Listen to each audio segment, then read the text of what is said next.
Today, we are going to study an interesting and powerful deep learning concept called convolutional neural networks.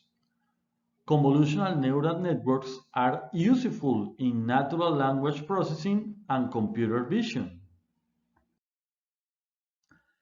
Let's start understanding the concept of convolution. Convolution is an operation between two functions which produce a third function. In this example, we are doing the convolution of the function f with the function g. In this way, the function g is a filter that is applied to the function f, obtaining as result a filtered version of the function f. In the case of discrete functions, there is also the convolution operation. In this example, the functions f and g can be interpreted as arrays of numbers. Do you remember when we transform written documents into numerical vectors? On the other hand, convolution can be applied to two variables functions. Here, you can see the definition of convolution for two variable functions. For the case of continuum functions, we have a double integral, and for the case of discrete functions, we have a double sum. In this example, you can see how convolution works in the case of images.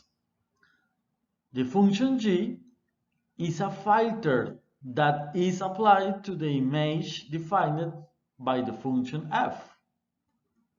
The final result is a new image, which contains the edge of the original image f. In other words, the result is a filtered version of image f. In this slide, you can see the calculation performed to obtain the convolution of a complete image, applying a filter to it. These filters are also called kernels. Notice that the pixels on the border are doubled to be able to perform the convolution operation. In this program, convolution has been implemented manually. The first step is to load the required libraries, OpenCV particularly. These functions receives an image and a kernel. Then apply this kernel to the image using the convolution operation.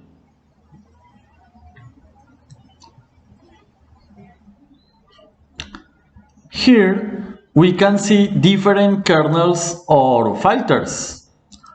For example, the blur kernel adds noise to the image. There is also a Sobel filter that corresponds to the horizontal and vertical derivatives.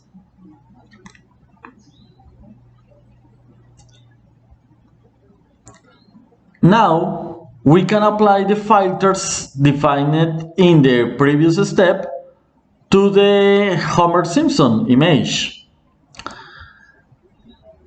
We can do it with our own convolution function or with the filter to the function, which is provided by OpenCV. At the end, the result is identical. I invite you to try the other filters. Finally, an interesting exercise is define and test your own kernels. Now that we have understood the convolution operation, we are going to understand convolutional neural networks. A convolutional neural network uses convolution to extract multiple features from the image.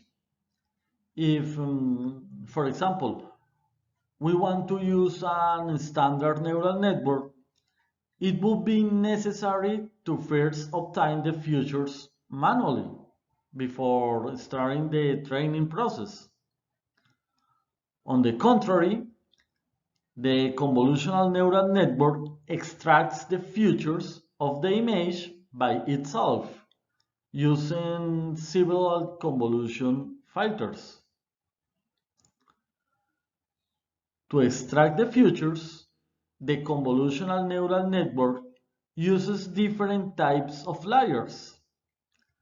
These layers are called convolution layers and pooling layers. In the final phase, a fully connected neural network is used. This neural network takes the extracted features as input and produces the respective classification as a result, using a softmax classifier, which gives the probability that the sample belongs to each class.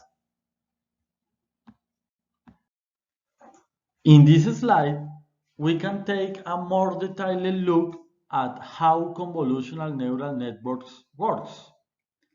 At the beginning, each training image is transformed by the application of 32 3x3 kernels. After applying each convolutional filter, a linear rectification function is used to omit negative values. The result consists of 32 images that are called a feature map. To reduce the dimension of the feature map, a subsampling strategy is often used. In this case, the subsampling strategy used is max pooling, which subdivides each image into grids and from each grid takes a highest value. The convolutional neural network can alternate several layers of convolution and pooling, resulting in a large number of features. All of these features are used to train a fully connected neural network, which produce the required classification result. This example is an adaptation of the example shown in this site. It's about training a convolutional neural network to recognize owls and butterflies. Let's remember that TensorFlow is a library designed for deep learning. On the other hand, Keras is a library that allows working with deep neural networks.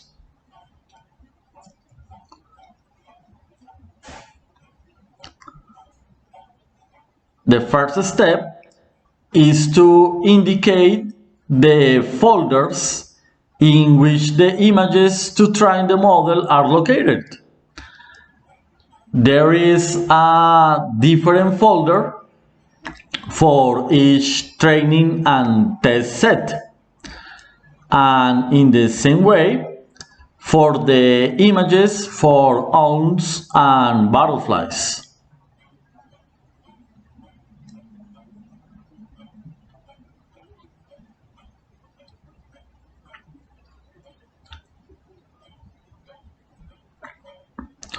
To pre-process the images, we will use a size of 150 height and 150 width. The image data generator class is used to preprocess the images. In this case, the images are normalized by dividing the components of each pixel by 255. Here, you can see the images produced when performing the preprocessing.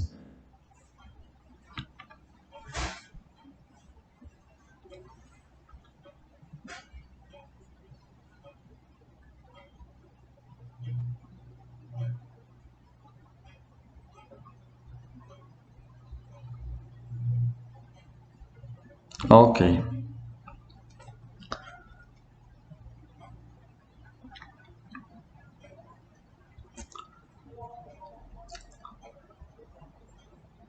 The next step is to configure the convolutional neural network. We have added 3 convolutional layers and 3 max pooling layers. The first convolutional layer applies 16 3 by 3 kernels. Let's fix that the images have a dimension on 150 and 3 because this is a tensor. Do you remember?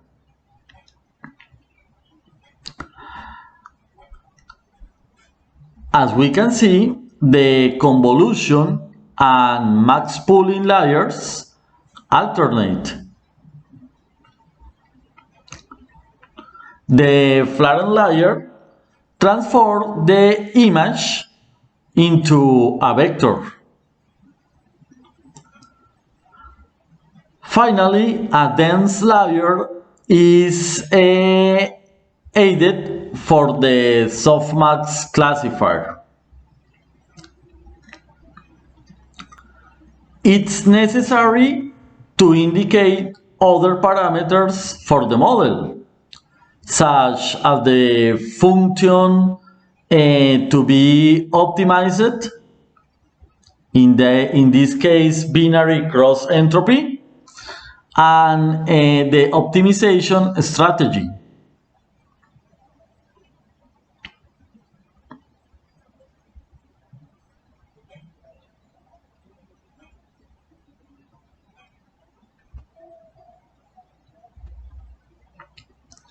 Okay, this is a summary of our convolutional neural network.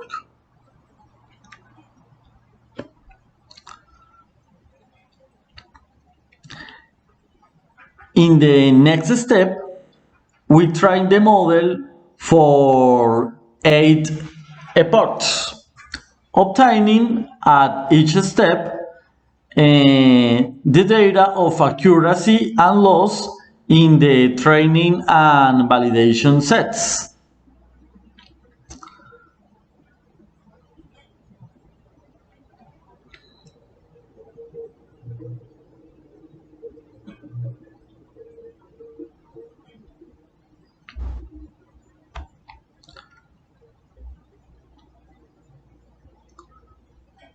Then we plot the results, and as you can see in the graphs, as the training progresses, the accuracy increases and the loss decreases.